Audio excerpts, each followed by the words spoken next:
Shalom Bapak Ibu Saudara sekalian, selamat hari Minggu dan selamat datang di channel YouTube MDC Magelang. Hari ini kita akan bersama-sama beribadah, namun izinkan saya terlebih dahulu untuk menyampaikan beberapa kegiatan untuk sepekan ini. Doa pagi diadakan secara online dari hari Senin sampai dengan Sabtu pukul 5 sampai dengan selesai. Dan doa malam diadakan secara online setiap hari pukul 8 sampai dengan selesai dengan ID Zoom di bawah ini. Kita tahu bahwa persembahan merupakan sebagian dari ibadah dan ucapan syukur kita kepada Tuhan. Maka marilah kita memberikan yang terbaik kepada Tuhan. Saudara bisa memberikan persembahan melalui nomor rekening di bawah ini. Demikian pengumuman yang dapat saya sampaikan. Tiba saatnya kita akan beribadah dan memuji Tuhan. Selamat beribadah, Tuhan Yesus memberkati. Shalom semuanya. Mari pada pagi hari ini kita mau sambut Dia, Raja di atas segala raja. Dia Allah yang sungguh perkasa di bumi dan di surga. Haleluya, Dia Raja yang sungguh hebat. Mari kita dengan segenap hati kita mau berikan pujian yang terbaik bagi nama Yesus. Haleluya.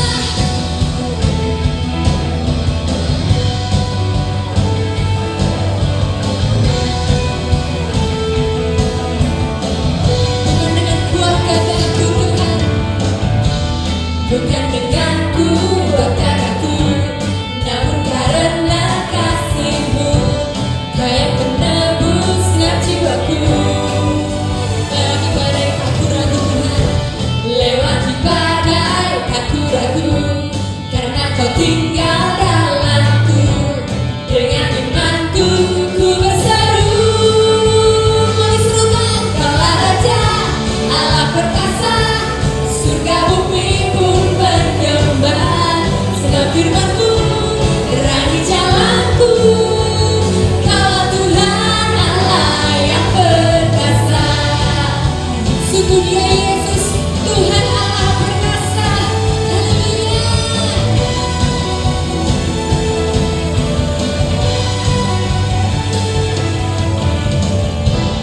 Bukan dengan kuat gagahku, namun karena kasih-Mu, Kau yang menebus segenap jiwaku. Sungguh lewati badai aku ragu Tuhan, lewati badai aku ragu, karena Kau tinggal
Imanku penuh kuasa, cukup sebutir pun dahsyat, karena Dia yang bekerja, bukanlah kuat kataku. Ku tak takut, ku tak gentar, semua musuh gemetar, semua musuh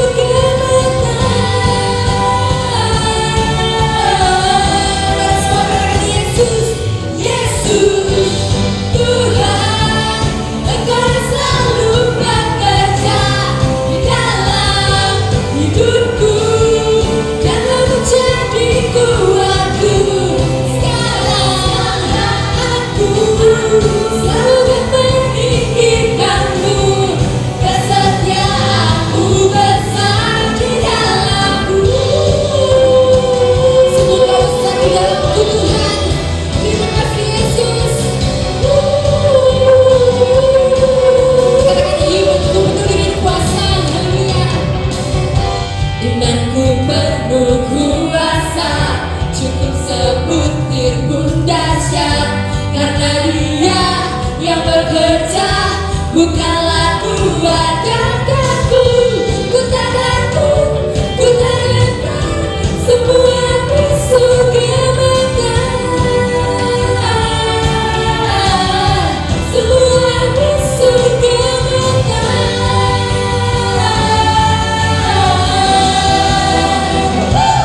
Yesus Tuhan, Engkau selalu bekerja di dalam hidupku dan menjadi kuatku. Sekarang aku selalu meninggikanmu, kesetiaanmu besar di dalamku. Sungguh kesetiaanmu Tuhan ada di dalam kami Yesus. Bila Kau di sisiku, pada siapa kami takut Tuhan? Bila Kau di sisiku, pada siapa ku takut? Karena Kaulah perisai dan kuat. Amin Yesus. Bila Kau di sisiku, pada siapa ku takut? Karena Kaulah perisai dan kuatku. Katakan dengan imanmu, bila Kau di sisiku, pada siapa ku takut? Karena Kaulah perisai dan kuatku. Bila Kau di sisiku, pada siapa ku takut?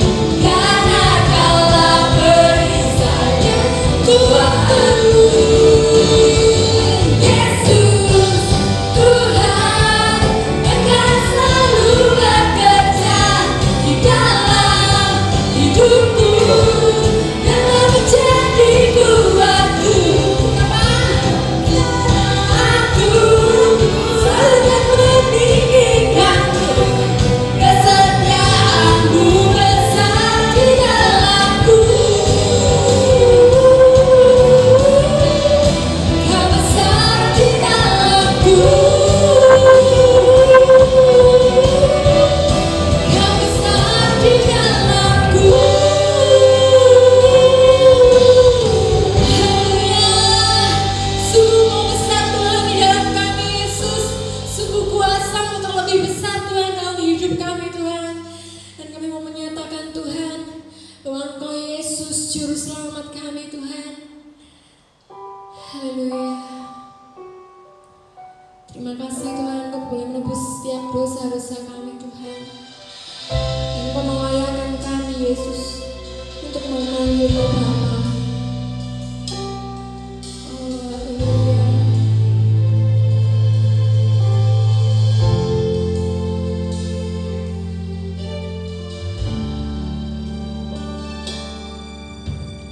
Walau ku harus berjalan dalam lembah kekelaman, perlindungan-Mu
Besar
segala sesuatu dalam kehidupan kami Tuhan.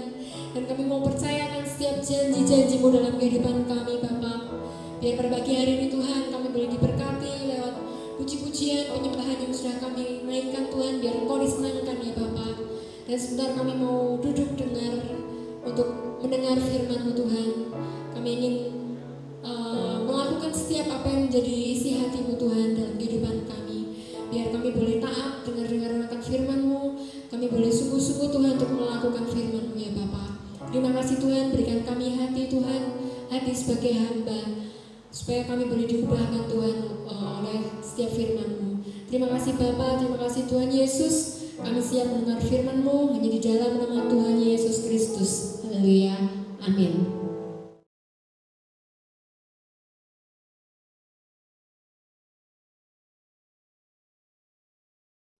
Menanti dengan jadwal yang tidak jelas pada umumnya akan dipandang orang sebagai hal yang menggelisahkan.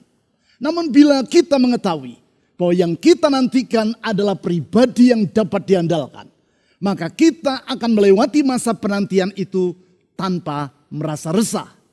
Bahwasanya penantian dengan jadwal yang tidak jelas itu akan terasa menggelisahkan dapat kita lihat di berbagai bandara. Yaitu ketika terjadi penundaan penerbangan dan tidak ada kejelasan kapan penerbangan tersebut akan diberangkatkan.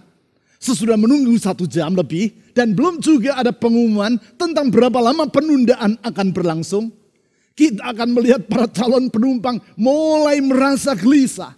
Silih berganti mereka datang ke konter petugas maskapai penerbangan dan bertanya, kapan pesawat akan diberangkatkan? Seperti yang sering terjadi, petugas akan menjawab, belum tahu Pak atau belum tahu Bu, karena belum ada informasi dari bagian pemberangkatan. 2 jam kemudian, yaitu sudah menunggu lebih dari 3 jam. Dan mereka masih juga memperoleh jawaban yang sama. Maka kita akan melihat para calon penumpang mulai berkerumun di depan konter untuk melampiaskan kekesalan hati mereka kepada sang petugas. Walaupun mereka tahu bahwa semua ini bukan karena kesalahan dari sang petugas, namun karena sistem manajemen dari maskapai penerbangan yang tidak dapat diandalkan, tetap saja mereka menumpahkan kemarahan mereka kepada si petugas di konter tersebut. Mengapa? Karena memang penantian dengan jadwal yang tidak jelas akan membuat orang merasa gelisah. Tetapi tidak demikian halnya bila yang kita nantikan adalah pribadi yang kita kenal sebagai pribadi yang dapat diandalkan. Walaupun kita harus menanti dengan jadwal yang tidak jelas, namun kita akan dapat melewati masa penantian itu dengan hati yang teduh. Itulah yang saya alami ketika suatu ketika harus menantikan kedatangan polisi yang akan menolong saya. Yaitu ketika saya mengalami kecelakaan lalu lintas di Nevada, Amerika Serikat sekian tahun yang lampau. Seperti yang pernah saya ceritakan dalam khotbah saya tahun yang lalu, saat itu saya bersama dengan istri saya dan para penatua jemaat beserta dengan istri mereka sedang melakukan perjalanan dari padang gurun Death Valley di California menuju ke Taman Nasional Yosemite yang juga berada di California. Untuk itu, saya mengemudikan mobil melewati jalan raya SA-266 dengan melewati padang gurun yang gersang di negara bagian Nevada. Jalan yang sangat sepi. Di sepanjang jalan tidak terdapat rumah penduduk. Belum tentu 1 jam sekali kita akan berpapasan dengan mobil yang lain. Sekitar pukul 8 malam, saya mengalami kecelakaan lalu lintas. Saat itu, jalan yang saya lalui menikung dengan tajam dan kemudian menanjak dengan terjal. Tepat ketika mobil saya melewati puncak tanjakan dan jalan mulai menurun dengan agak curam, saya melihat di hadapan saya dengan jarak sekitar 20 meter, 5 ekor sapi berdiri di tengah jalan. Saya menginjak rem, namun tetap saja mobil meluncur dengan cepat dan menabrak salah seekor dari sapi-sapi itu. Seketika itu juga mesin mobil langsung mati dan lampu mobil menjadi padam. Saya keluar dari mobil dan melihat bahwa mobil saya dalam keadaan ringsek dan tidak dapat berjalan lagi. Sedangkan jalan sangat sepi dan udara dingin dari padang gurun mulai terasa. Saya menghubungi nomor pertolongan darurat 911 lewat handphone saya. Kepada petugas 911 saya melaporkan apa yang terjadi dan posisi saya saat itu. Kemudian petugas itu berkata, "Don't worry, a police officer will come to help you." Tidak usah khawatir, seorang petugas kepolisian akan datang untuk menolong saudara. Saya bertanya lagi, "How long should I wait for him?" Berapa lama saya harus menunggu yang bersangkutan? Petugas itu menjawab, "I don't know yet. I have to check with the nearest police station." Saya belum tahu. Saya harus menanyakan kepada kantor polisi yang terdekat. Di dalam kegelapan serta di tempat yang sangat sepi dan dingin itu, kami menunggu kedatangan dari polisi. Saat itu inilah yang kami lakukan, yaitu berdoa, menyanyi, dan memuji-muji Tuhan. Sekitar 1 jam kemudian sebuah mobil yang berisi 2 orang laki-laki lewat di jalan itu. Melihat kecelakaan yang menimpa kami, mereka berhenti. Mereka bertanya tentang keadaan kami. Lalu memutuskan untuk menemani kami sampai petugas kepolisian datang. Saya bertanya kepada kedua orang tersebut, kira-kira berapa lama lagi kami harus menunggu? Mereka berkata, kantor kepolisian yang terdekat dari tempat ini sekitar 2 jam perjalanan. Kita belum tahu berapa lama kita harus menunggu. Tetapi jangan khawatir. Kalau kamu sudah menelpon 911, petugas pasti akan datang untuk menolong. Singkat cerita, walaupun saya tidak tahu jadwal kedatangan dari sang polisi, namun di tempat yang sepi dan gelap itu, saya dapat menanti dengan tenang. Sebab seperti yang dikatakan oleh kedua orang tadi, kalau kamu sudah menelpon 911, petugas pasti akan datang untuk menolong. Walaupun belum jelas waktunya, namun karena saya tahu bahwa saya telah menghubungi pihak yang dapat diandalkan, maka saya dapat melewati masa penantian dengan tenang. Sekitar 2 jam kemudian sebuah mobil polisi datang ke tempat saya mengalami kecelakaan. Sang polisi membantu saya untuk mengisi laporan kecelakaan, kemudian menjelaskan hal-hal yang perlu saya lakukan agar pihak asuransi mengatasi kerugian yang terjadi karena kecelakaan yang saya alami tersebut. Kemudian di tengah malam itu, kedua orang tadi yang sebelumnya tidak kami kenal, secara sukarela mengantar kami dengan mobil mereka sejauh 200 km ke kota Bishop di California. Saya rasa tidak banyak orang yang mau melakukan hal ini. Mengantar orang yang tidak mereka kenal sejauh itu secara sukarela. Bahkan tanpa saya yang memintanya, namun mereka yang menawarkannya. Dari hotel di kota Bishop, saya menghubungi pihak asuransi seperti yang dinasihatkan oleh petugas kepolisian Nevada tadi. Keesokan harinya, kami mendapat mobil pengganti dari Enterprise, perusahaan yang menyewakan mobil yang mengalami kecelakaan itu. Mereka secara khusus mengirim mobil tersebut dari Carson City di Nevada yang letaknya hampir 300 km dari kota Bishop, tempat kami menunggu. Semua itu kami lewati tanpa mengeluarkan biaya 1 sen pun. Luar biasa. Peristiwa ini membuat saya selain menyadari betapa baiknya Tuhan itu, dan merasakan kebaikan hati dari 2 orang yang belum pernah kami kenal sebelumnya, sekarang jadi mengetahui betapa efisiennya sistem asuransi dan penyewaan mobil di Amerika Serikat. Bukan itu saja, saya juga semakin mengenal bahwa nomor 911, nomor panggilan darurat di Amerika Serikat, sangatlah dapat diandalkan. Penantian kami terhadap pertolongan yang mereka berikan tidak sia-sia. Sesungguhnya hal yang samalah yang akan kita alami dalam menantikan Tuhan. Penantian kita kepada uluran tangannya untuk menolong kita dan menggenapi rencana serta janjinya tidak akan sia-sia. Di samping itu, kalau kita menyadari bahwa Tuhan adalah pribadi yang dapat diandalkan, maka masa penantian itu akan dapat kita lewati dengan hati yang teduh. Walaupun kita tidak mengetahui kapan Tuhan akan bertindak, namun hati kita akan merasa tenang. Sebab kita tahu bahwa kita sedang menantikan pribadi yang dapat dipercaya. Bahkan melalui penantian itu, kita akan semakin mengenal siapakah Allah kita yang sesungguhnya. Yaitu pada dalam masa penantian, Dia akan memperbarui kekuatan kita.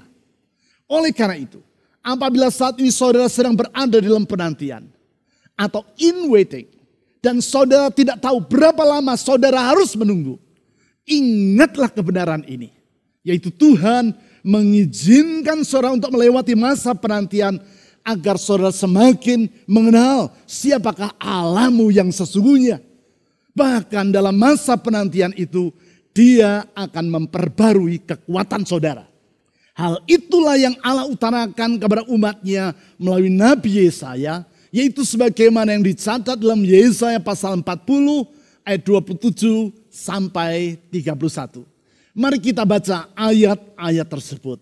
Yesaya pasal 40 ayat 27 sampai 31. Mengapakah engkau berkata demikian, hai Yakub, dan berkata begini, hai Israel? Hidupku tersembunyi dari Tuhan, dan hakku tidak diperhatikan Allahku. Ayat 28. Tidakkah kau tahu dan tidakkah kau dengar? Tuhan ialah Allah kekal yang menciptakan bumi dari ujung ke ujung. Ia tidak menjadi lelah dan tidak menjadi lesu. Tidak terduga pengertiannya. Dia memberi kekuatan kepada yang lelah dan menambah semangat kepada yang tiada berdaya. Orang-orang muda menjadi lelah dan lesu, dan teruna-teruna jatuh tersandung. Ayat 31. Tetapi orang-orang yang menanti-nantikan Tuhan mendapat kekuatan baru. Mereka seumpama Raja Wali yang naik terbang dengan kekuatan sayapnya.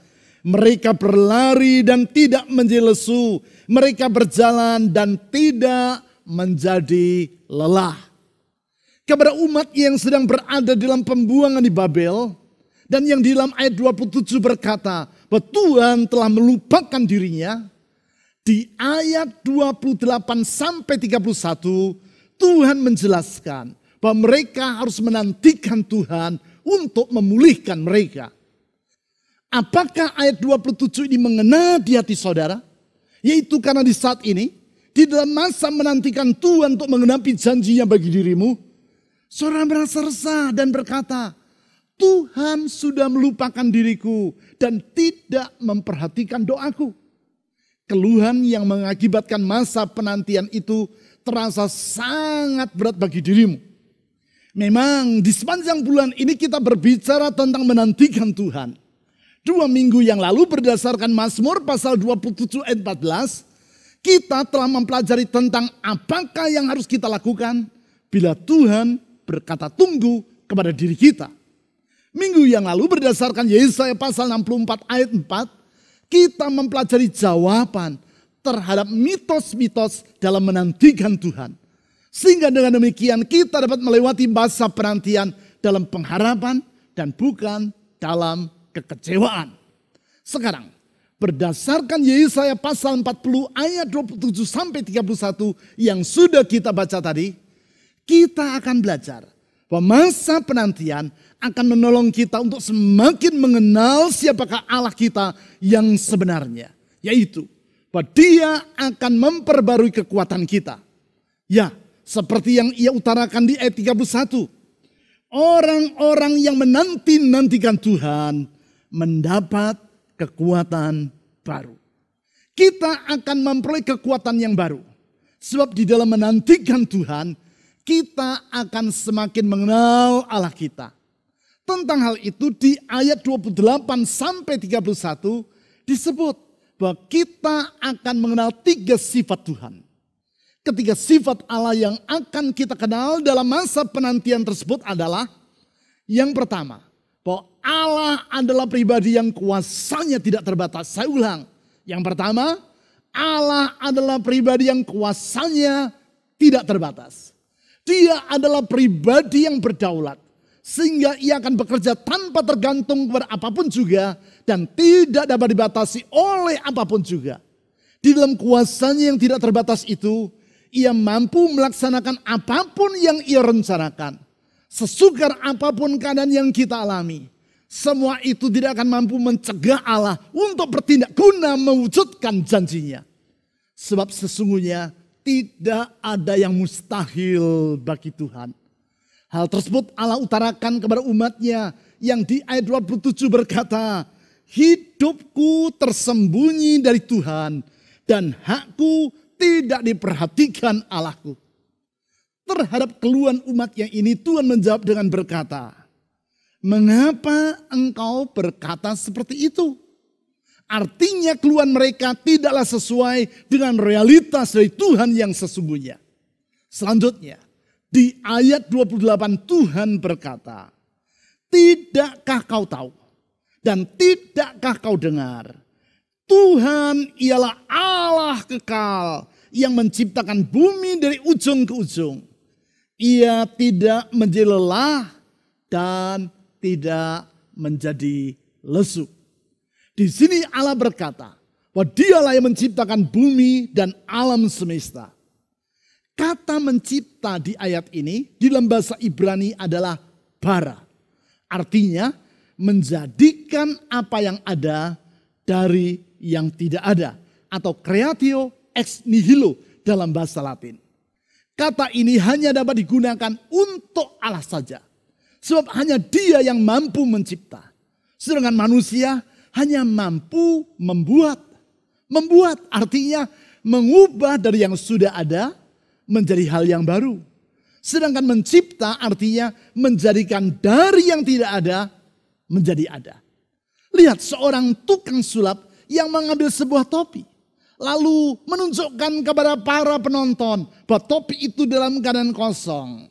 Kemudian ia meletakkan topi tadi di atas meja. Dan lalu dengan tongkatnya ia menyentuh topi itu. Sambil berkata, abrakadabra.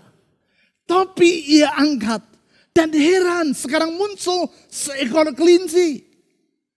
Ia bukan menciptakan kelinci tersebut. Si tukang sulap hanya menyembunyikannya. Dan dengan trik tertentu ia mengeluarkan kelinci itu dari tempat ia disembunyikan. Seorang penggubah lagu duduk di belakang piano. Kemudian ia menekan tuts piano. Dan lahirlah sebuah lagu yang indah. Sesungguhnya ia tidak menciptakan lagu tersebut. Namun sekadar merangkai nada-nada yang sebelumnya sudah ada. Do, re, mi, fa, sol, la, si, do. Ia merangkai nada-nada yang sudah ada. Dengan irama yang ia inginkan. Singkat kata, hanya Allah saja yang mampu mencipta. Manusia hanya sanggup membuat. Yaitu mengubah apa yang sebelumnya sudah ada menjadi hal yang baru. Hanya Allah yang mampu mencipta. Sebab Dia maha kuasa dan berdaulat. Kuasanya tidak pernah berubah. Itu sebabnya Dia di ayat 28 tadi disebut sebagai Allah kekal. Serta tidak menjadi lelah dan tidak menjadi lesu. Di dalam masa penantian kita akan mengenal bahwa itulah Allah kita. Pengenalan yang membuat kita dapat melewati masa penantian dengan tidak merasa gelisah, namun dengan hati yang teduh. Berikutnya, menantikan Tuhan akan membuat kita mengenal bahwa yang kedua, Allah adalah pribadi yang hikmatnya tidak terbatas. Saya ulang, yang kedua, Allah adalah pribadi yang hikmatnya tidak terbatas. Hikmatnya tidak terbatas. Karena Dia adalah pribadi yang maha tahu. Tidak ada apapun yang tersembunyi di matanya. Ia mengetahui semua yang terjadi di masa lalu, masa kini, maupun di masa yang akan datang. Di dalam kemahatauannya dan di dalam hikmat yang tidak terbatas itu, Ia mampu mengatur semuanya menjadi indah pada waktunya. Ketidakterbatasan dari hikmat yang ini Allah kemukakan dalam kalimat terakhir dari ayat 28. Di situ Ia berkata sebagai berikut. Yesaya pasal 40 ayat 28. Ia tidak menjadi lelah dan tidak menjadi lesu. Perhatikan kalimat berikutnya ini. Tidak terduga pengertiannya. Kata tidak terduga dalam kalimat ini dalam bahasa Inggris adalah inscrutable, yang artinya adalah tak terselidiki. Itulah yang diutarakan oleh Rasul Paulus dalam Roma pasal 11 ayat 33. Yaitu tak terselidiki keputusan-keputusan Allah, sebab hikmat dan pengetahuannya sangat dalam, tidak terbatas, sehingga melampaui kesanggupan manusia untuk memahaminya. Di dalam hikmat yang tak terbatas itu, ia menata seluruh alam semesta sehingga menjadi teratur dan indah sebagaimana yang kita lihat.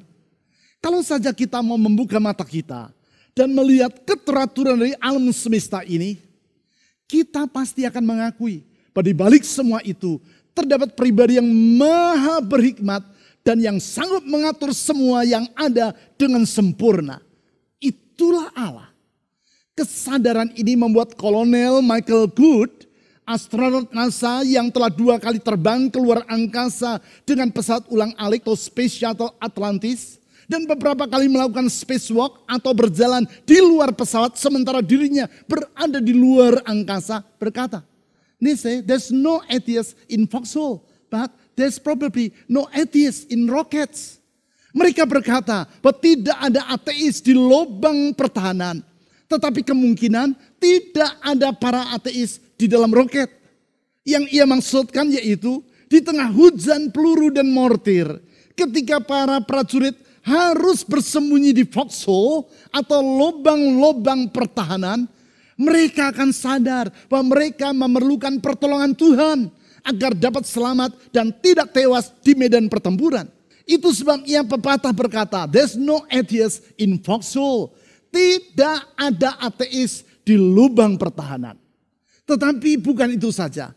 Michael Good juga berkata bahwa apabila orang sudah berada dalam roket dan melihat indahnya alam semesta, sangat besar kemungkinan yang bersangkutan akan menyadari keberadaan dari Tuhan.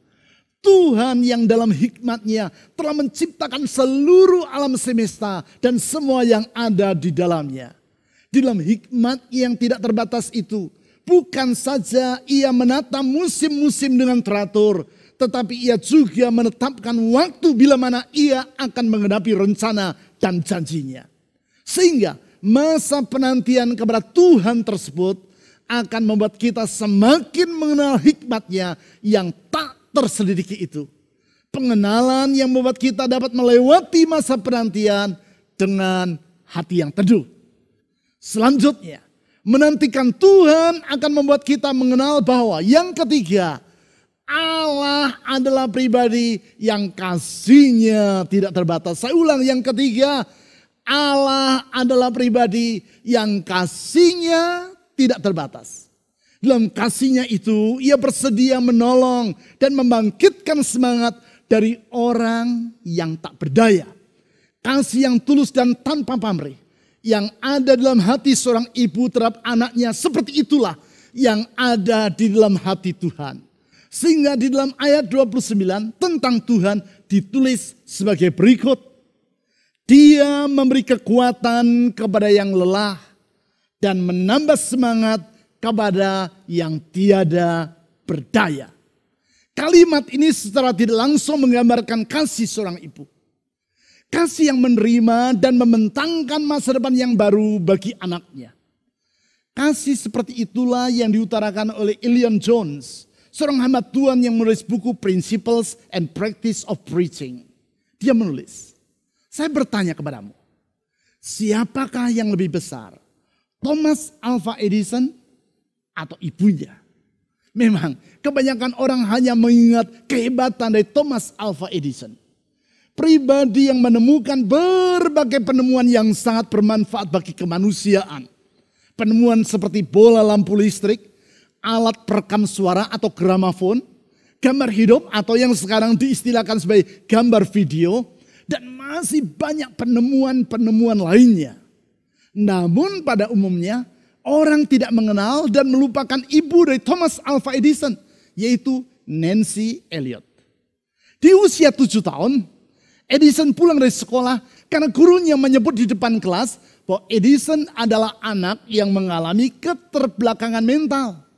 Sang guru mengucapkan kata-kata tersebut karena Edison mengalami kesulitan untuk memperhatikan pelajaran yang disampaikan oleh gurunya di kelas. Menanggapi penjelasan dari sang guru yang tidak memuaskan hatinya, Nancy Elliot mengambil keputusan untuk mengeluarkan anaknya dari sekolah dan mengajar Edison di rumah. Ia mengajar anaknya membaca, menulis, dan aritmatika. Keputusan sang ibu yang disambut dengan senang hati oleh Edison. Dan ia berjanji kepada dirinya sendiri. Yaitu bahwa ia akan membuat ibunya merasa bangga pada dirinya. Janji yang ia penuhi di kemudian hari. Dengan menjadi seorang penemu yang hebat di dunia. Kasih seorang ibu yang tidak terbatas. Dan yang memberi kekuatan serta semangat yang baru kepada anaknya. Seperti itulah yang Allah sediakan bagi mereka yang menanti-nantikan dia. Kasih Allah akan semakin kita kenal di dalam masa penantian kita kepadanya. Sehingga dengan demikian, masa penantian tersebut dapat kita lewati dengan kekuatan yang diperbarui. Yaitu seperti yang ditulis di ayat 30 dan 31 sebagai berikut. Yesaya pasal 40 ayat 30 dan 31. Orang-orang muda menjadi lelah dan lesu. Dan teruna-teruna jatuh tersandung. Tetapi orang-orang yang menanti-nantikan Tuhan mendapat kekuatan baru. Mereka seumpama raja wali yang naik terbang dengan kekuatan sayapnya. Mereka berlari dan tidak menjadi lesu. Mereka berjalan dan tidak menjadi lelah. Sekarang, apabila saudara menyadari tentang berharganya kuasa, hikmat dan kesetiaan Tuhan bagi dirimu, utarakan kesadaran dan keyakinan saudara tersebut di kolom komen pada YouTube channel yang sedang saudara ikuti ini. Tulislah kalimat, aku percaya kuasa, hikmat dan kasih Allah dalam Yesus Kristus tidak terbatas.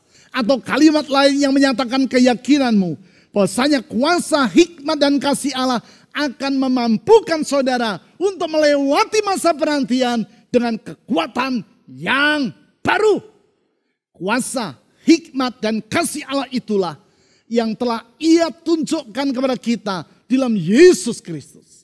Dalam kasih yang tak terbatas, Ia telah menebus kita dari kuasa dosa dan hukuman dosa melalui pengorbanannya di kayu salib. Di dalam kuasanya yang tidak terbatas, Ia telah bangkit dari kematian dan menjamin masa depan yang indah, yaitu yang sesuai dengan janji dan rencananya bagi kita. Dalam hikmat yang tidak terbatas, Ia akan menuntun dan membuka jalan bagi kita tepat pada waktunya. Sebentar saya akan mengajak saudara untuk mengungkapkan pengharapan Anda di dalam masa penantian kepada Tuhan melalui doa. Namun sebelum itu, saya ingin menyampaikan hal yang sangat penting bagi semua Anda. Yaitu, bahwa begitu pandemi ini mereda, maka kita akan mulai melaksanakan ibadah kita. Bukan hanya secara online seperti selama 1,5 tahun ini, namun secara on-site dan online. On-site artinya dilaksanakan di gedung-gedung gereja kita seperti di masa sebelum pandemi. Di saat yang sama, ibadah secara online akan tetap kita laksanakan. Artinya gereja kita melakukan pelayanan secara digital. Digital artinya physical dan digital. Physical yaitu secara on-site dan digital yaitu secara online. Kapan hal itu akan kita mulai? Tentu sangat tergantung kepada perkembangan dari pandemi yang sedang terjadi saat ini. Dalam bulan-bulan pertama dari ibadah secara digital, yaitu secara on-site dan online tersebut dilaksanakan, karena alasan teknis, maka ibadah kaum profesi muda, Fusion, akan digabung bersama dengan ibadah untuk jemaat umum atau Main Worship Service, MWS, yang sedang saudara ikuti ini. Artinya kita tidak lagi melaksanakan ibadah dengan dua tema yang berbeda seperti yang berlangsung selama ini. Yaitu satu untuk Main Worship Service dan satu untuk Fusion. Namun kedua-duanya akan dilaksanakan dengan satu tema yang sama. Untuk mempersiapkan hal tersebut, maka mulai bulan Agustus yang akan datang, walaupun kita masih beribadah secara online, belum onsite, sekali lagi, masih online dan belum onsite, penggabungan tersebut sudah akan kita laksanakan. Kita memberinya nama ibadah Fajar Pengharapan. Itulah ibadah gabungan antara fusion dan main worship service.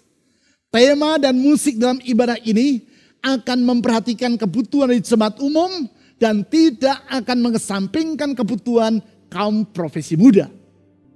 Baik, sebentar saya akan mengajak saudara untuk datang kepada Tuhan Yesus di dalam pengharapan yang sungguh-sungguh kepadanya.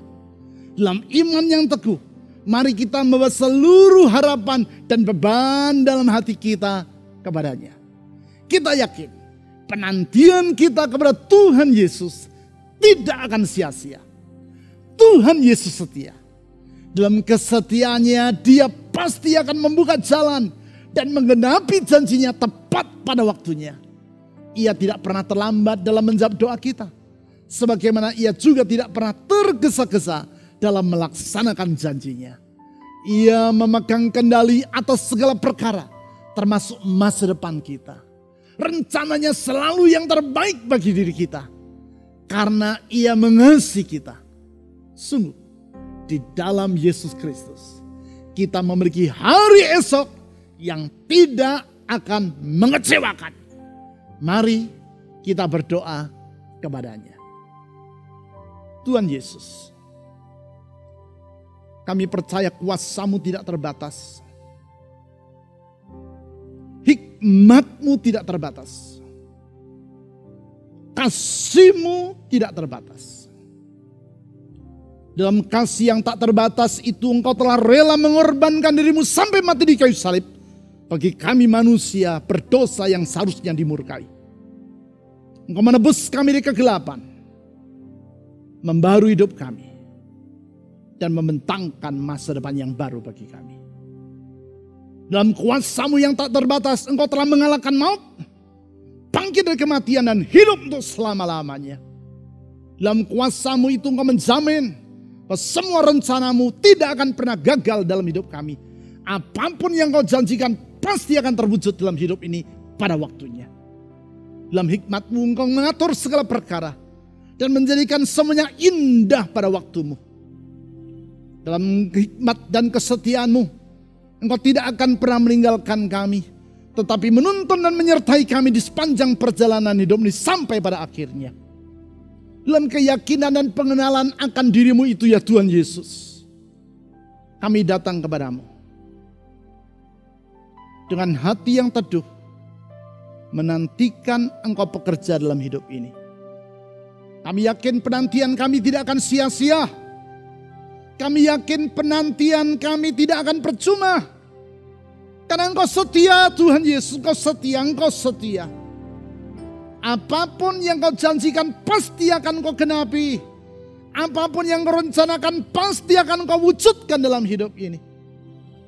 Dengan teduh kami menanti Engkau. Dengan percaya kami berharap kepadamu. Dalam pengharapan itu pula kami menyerahkan seluruh beban dalam hidup ini ke dalam tangan Tuhan. Saudara serahkan beban dan harapan dalam jiwamu kepada Yesus. Katakan Tuhan, ini harapanku. Tuhan Yesus, dengar suritan hati dari anak-anak-Mu. Ulurkan tangan-Mu yang menyembuhkan. Ulurkan tangan-Mu yang membuka jalan dan pintu tepat pada waktunya. Ulurkan tangan-Mu yang penuh dengan kuasa dan mujizat itu. Menyembuhkan rumah tangga yang bermasalah. Menyembuhkan hati yang terluka. Menyembuhkan masa depan yang dalam keadaan porak-poranda. Menyembuhkan ekonomi yang dalam keadaan hancur. Menyembuhkan jasmani yang dalam keadaan sakit. Karena kuasa mujizat-Mu tetap berlangsung sampai hari ini. Dan tiada yang mustahil bagi diri-Mu ya Tuhan Yesus. dalam iman dan pengharapan kepadamu. Saya menyerahkan semua doa dari anak-anak-Mu kepadamu ya Tuhan Yesus. Di dalam nama di atas segala nama. Nama yang indah, manis dan menyelamatkan. Nama Yesus Kristus Tuhan dan Juru Selamat yang hidup. Kami telah berdoa. Amin. Tuhan yang berkata